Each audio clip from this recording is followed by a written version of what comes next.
नमस्कार।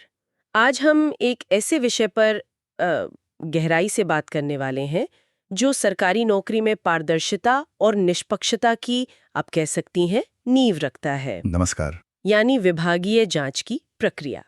ये वो प्रक्रिया है जिससे तय होता है कि किसी कर्मचारी के खिलाफ कोई एक्शन लेने से पहले सब कुछ ठीक से जांचा परखा गया है या नहीं। बिल्कुल। और देखिए, ये सिर्फ एक प्रक्रिया नहीं है, बल्कि ये सुनिश्चित करने का तरीका है कि किसी भी कर्मचारी के साथ अन्याय न हो सही। और जो भी अनुशासनात्मक कार्रवाई हो वो नियमों के दायरे में ही हो। दम प्रक्रिया और इसमें कर्मचारी को मिलने वाले अधिकार, इनको समझना। हाँ। कोशिश रहेगी कि इसे आसान भाषा में समझें। हाँ, बिल्कुल। हम देखेंगे कि हमारा संविधान क्या कहता है, नियम क्या है, और सबसे जरूरी प्राकृतिक न्याय, यानी जो कुदरती इंसाफ के सिद्धांत हैं, वो इसमें कैसे लागू होते हैं। तो चलिए शुरू करते हैं इस विषय की तह तक जाना। सबसे पहले शुरुआत करते हैं संविधान से। अनुच्छेद 311(2) का जिक्र बार बार आता है।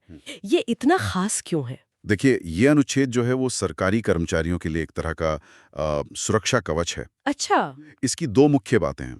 पहली, कि किसी भी सिविल कर्मचारी को नौकरी से निकालने, मतलब डिसमिस करने या हटाने, रिमूव करने का अधिकार हाँ। उसी अथॉरिटी या उससे ऊंची अथॉरिटी को है जिसने उसे नियुक्त किया था। ठीक है। उससे नीचे की अथॉरिटी ऐसा नहीं कर सकती। और दूसरी बात जो शायद ज्यादा महत्वपूर्ण है। हाँ, दूसरी और शायद सबसे महत्वपूर्ण बात यह है कि किसी भी कर्मचारी को नौकरी से निकालने, हटाने या उसका रैंक कम करने, रिडक्शन इन रैंक जैसा बड़ा दंड देने से पहले एक विधिवत जांच करनी होगी। ओके। इस जांच में कर्मचारी को अपने ऊपर लगे इल्जामों के बारे में साफ साफ बताया जाएगा और उसे अपनी सफाई पेश करने का पूरा मौका दिया जाएगा। यानी सुनवाई का अवसर। बिल्कुल। ये सुनवाई का उचित अवसर ही इस अनुच्छेद का, आप कह सकते हैं, दिल है। अच्छा, तो क्या हर तरह की नौकरी जाने पर ये लागू होता है? मान लीजिए किसी का कॉन्ट्रैक्ट खत्म हो गया या शायद प्रोबेशन पीरियड में काम ठीक नहीं पाया गया, तब? नहीं नहीं, यही पे थोड़ा ध्यान देना होता है। अनुच्छेद 311(2) की सुरक्षा तभी मिलती है जब नौकरी से निकालना, हटाना या रैंक कम करना एक सजा के तौर पे किया जा रहा हो। अच्छा। मतलब किसी गलती या कदाचार, मिसकंडक्ट की वजह से। ओके। अगर नौकरी मान लीजिए अनुबंध की शर्तों के मुताबिक खत्म हो रही है, या कोई अस्थायी कर्मचारी नियमों के तहत हटाया जा रहा है, या प्रोबेशन में काम संतोषजनक नहीं है और ये सजा के तौर पर नहीं है, तो ये सुरक्षा लागू नहीं होती। आपने दो शब्द इस्तेमाल किए, डिसमिसल यानी पदच्युति और रिमूवल यानी हटाना। इनमें क्या फर्क है? सुनने में तो एक जैसे लगते हैं। हाँ, लगते हैं, लेकिन तकनीकी रूप से इनमें फर्क है। दोनों ही गंभीर सजाएं हैं, पर डिसमिसल ज्यादा सख्त है। कैसे? आमतौर पर डिसमिसल का मतलब होता है कि वो व्यक्ति भविष्य में सरकारी नौकरी के लिए अयोग्य हो जाता है। ओहो, अच्छा। जबकि रिमूवल में ऐसा जरूरी नहीं है। तो ये बारीकियां हैं जो महत्वपूर्ण हो जाती हैं। समझ गई। तो ये तो हुई संवैधानिक गारंटी। अब आते हैं असल प्रक्रिया पर। जब किसी पर गंभीर आरोप लगते हैं और बड़ी सजा का मामला बनता है, तब जांच होती कैसे है? मतलब जमीन पर क्या होता है? इसके लिए नियमों में पूरी प्रक्रिया बताई गई है। जैसे मध्य प्रदेश सिविल सेवा वर्गीकरण, नियंत्रण तथा अपील नियम 1966 का नियम 14 है।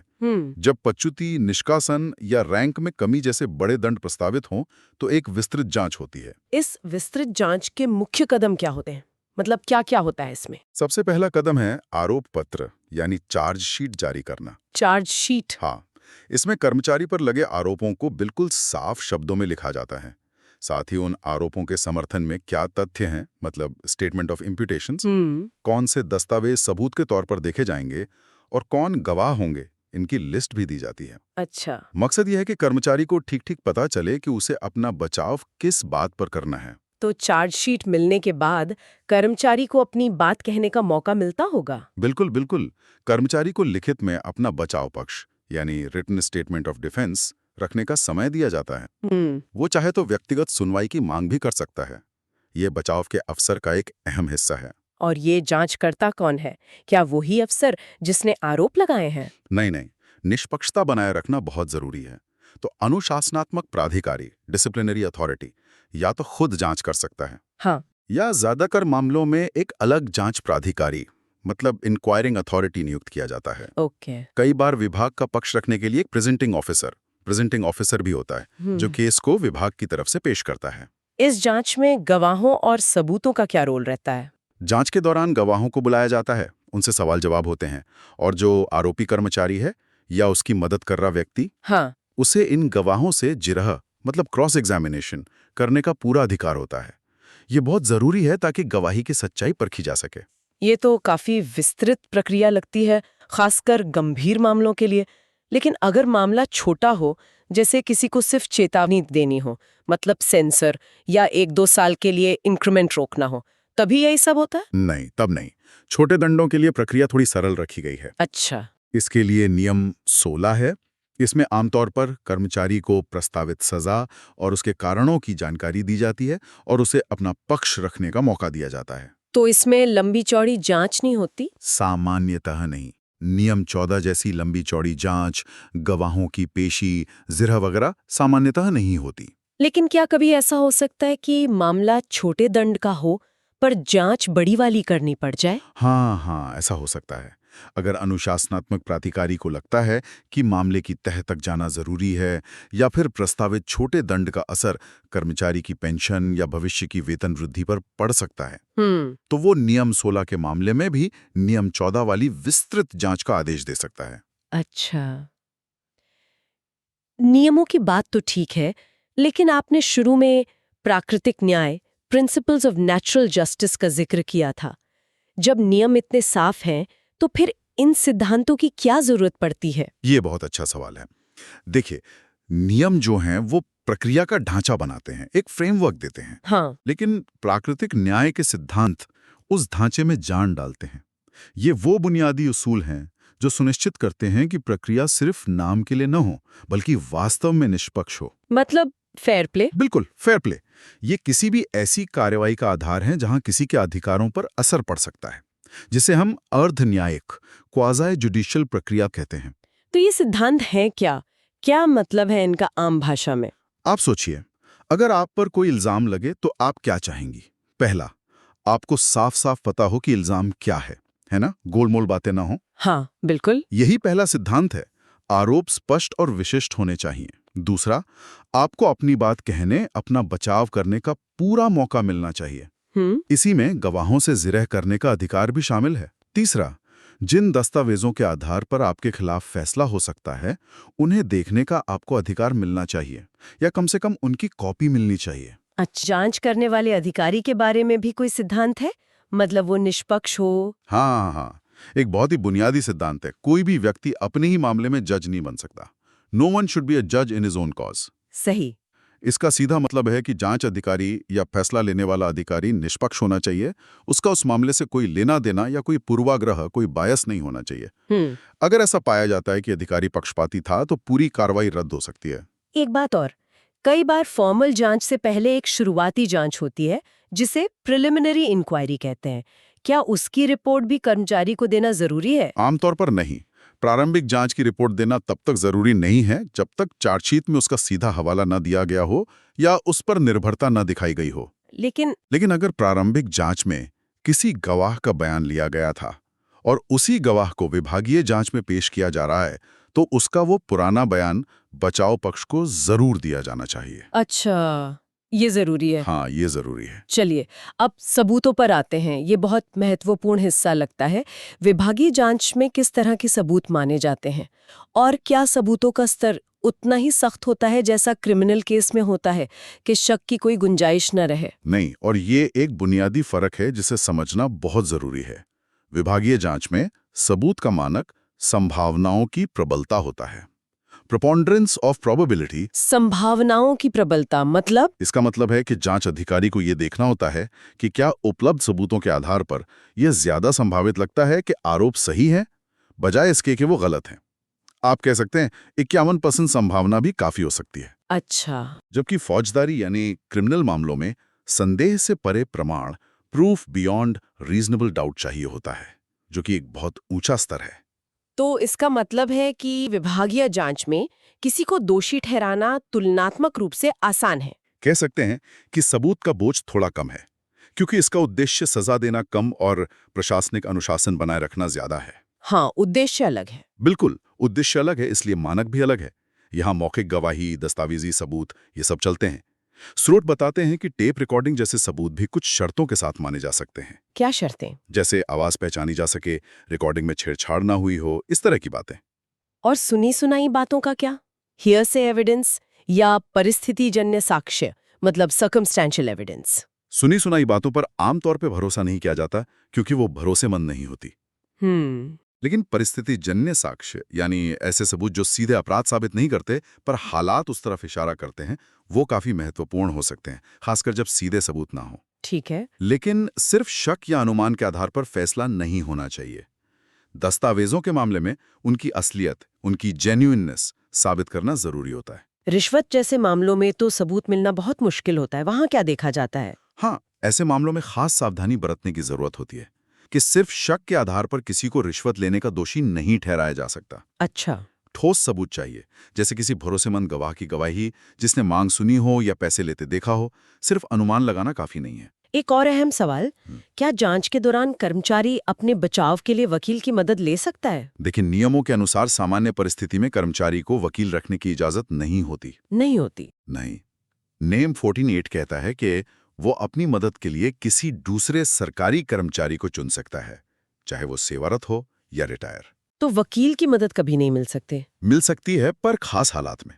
पहला, अगर विभाग का पक्ष रखने वाला जो प्रस्तुतिकर्ता अधिकारी है वो खुद वकील हो। अच्छा, तब बैलेंस बनाने के लिए? हाँ, तब संतुलन बनाने के लिए कर्मचारी को भी वकील की इजाजत मिल सकती है। दूसरा, अगर अनुशासनात्मक प्राधिकारी को लगता है कि मामला बहुत पेचीदा है और वकील की मदद के बिना कर्मचारी ठीक से अपना बचाव नहीं कर पाएगा, तो वो उसकी इजाजत दे सकता है। ये उसका विवेकाधिकार है। अदालतों ने इस बारे में क्या कहा है?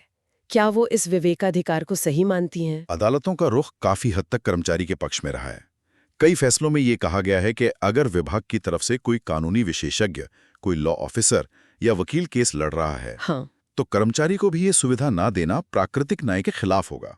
ये तो मतलब एक तरफा मुकाबला हो जाएगा। सही बात है। किताब में ऐसे केस का भी जिक्र है जहां अदालत ने कहा कि अगर वकील जरूरी है और कर्मचारी उसका खर्च नहीं उठा सकता, तो राज्य को खर्च देना चाहिए, ताकि ये अधिकार सिर्फ कागज पर न रह जाए। ये तो बहुत महत्वपूर्ण बात है। बिल्कुल। जांच प्रक्रिया से जुड़े कुछ और पहलू भी हैं जिन पर बात करनी चाहिए, जैसे अगर जांच में बहुत ज्यादा देर हो जाए तो सालों साल केस चलते रहते हैं कई बार। हाँ, ये एक गंभीर समस्या है। बेवजह और लंबी देरी जो है वो पूरी प्रक्रिया पर सवाल खड़े कर सकती है। कैसे? अदालतों ने माना है कि इससे कर्मचारी के बचाव का अधिकार प्रभावित होता है। सोचिए, सबूत मिट जाते हैं, गवाह भूल जाते हैं। केस हैं जहां अत्यधिक देरी के कारण ही पूरी जांच रद्द कर दी गई। समय पर न्याय भी तो न्याय का एक जरूरी हिस्सा है। बिल्कुल। और अगर एक ही मामले में कई कर्मचारी शामिल हों, क्या सबकी जांच अलग अलग होगी? जरूरी नहीं है। नियम 18 में सामान्य कार्यवाही, कॉमन प्रोसीडिंग्स का प्रावधान है। अच्छा। अगर एक ही घटना से जुड़े आरोप कई कर्मचारियों पर हैं, तो सक्षम अधिकारी उन सबकी एक साथ जांच का आदेश दे सकता है। इससे फायदा क्या होता है? इससे समय और संसाधनों की बचत होती है। बस ये तय करना होता है कि ये संयुक्त जांच कौन करेगा और बाद में सजा देने का अधिकार किसके पास होगा। मान लीजिए कोई कर्मचारी जांच में सहयोग ही ना करे, चार्जशीट का जवाब न दे, सुनवाई में ना आए, तब क्या जांच रुक जाएगी? नहीं, ऐसा नहीं है। नियम 14(20) ये कहता है कि अगर कर्मचारी को ठीक से नोटिस दिया गया है और फिर भी वो बिना किसी वाजिब कारण के अपना बचाव पेश नहीं करता या सुनवाई में नहीं आता, हाँ। तो जांच अधिकारी एक तरफा मतलब एक्स पार्टी कार्रवाई कर सकता है। अच्छा, मतलब उसकी गैरमौजूदगी में? हाँ, उसकी गैर मौजूदगी में उपलब्ध सबूतों के आधार पर जांच पूरी करके रिपोर्ट दे सकता है। प्रक्रिया किसी के असहयोग से रुकनी नहीं चाहिए। एक आखिरी लेकिन बहुत अहम स्थिति। कई बार ऐसा होता है कि जिस आरोप पर विभागीय जांच चल रही है, उसी पर बाहर आपराधिक मामला भी कोर्ट में चल रहा होता है। हाँ, अक्सर होता है। अगर कर्मचारी कोर्ट से बरी हो जाए, तो क्या विभागीय जांच अपने आप खत्म हो जाती है? आमतौर पर नहीं।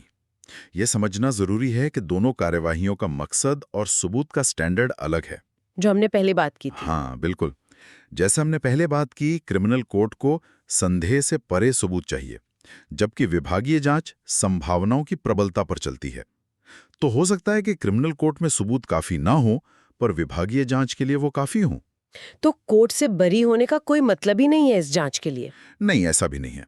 अगर कोर्ट का फैसला सम्मानजनक बरी है, मतलब ऑनरेबल एक्विटल, हाँ। यानी कोर्ट ने साफ कहा है कि आरोप झूठे थे या कर्मचारी पूरी तरह निर्दोष है, तो इसका वजन होता है। या अगर दोनों मामलों के तथ्य बिल्कुल एक जैसे थे और कोर्ट ने उन तथ्यों को ही गलत पाया, तो अनुशासनात्मक प्राधिकारी को इस पर गंभीरता से विचार करना चाहिए। लेकिन सिर्फ शक का लाभ मिलने पर? हाँ, सिर्फ शक का लाभ मिलने पर या तकनीकी वजहों से बरी होने पर विभागीय जांच जारी रह सकती है, और अक्सर रहती भी है। किताब में इससे जुड़े अदालती फैसलों का जिक्र भी है। तो कुल मिलाकर हमने देखा कि विभागीय जांच सिर्फ एक फॉर्मेलिटी नहीं है, बल्कि एक पूरी संहिताबद्ध प्रक्रिया है जिसकी जड़ें संविधान के अनुच्छेद 311 और प्राकृतिक न्याय के सिद्धांतों में है। बिल्कुल सही कहा आपने। इसका मकसद सिर्फ सजा देना नहीं, बल्कि ये सुनिश्चित करना है कि पूरी प्रक्रिया निष्पक्ष हो, कर्मचारी को अपनी बात रखने का पूरा मौका मिले, और जो भी फैसला हो वो मनमाने ढंग से नहीं, बल्कि सबूतों के आधार पर हो। हर कदम पर नियमों और सिद्धांतों का पालन बहुत जरूरी है, वरना पूरी प्रक्रिया ही सवालों के घेरे में आ सकती है। यह प्रक्रिया जितनी जरूरी है उतनी ही जटिल भी नजर आती है।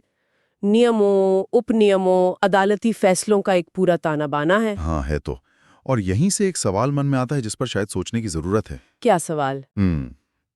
कि ये जो इतनी विस्तृत और कभी-कभी लंबी चलने वाली प्रक्रिया है, क्या ये सरकारी काम में जवाबदेही और समय पर न्याय दिलाने के बीच सही संतुलन बना पाती है? ये बड़ा सवाल है।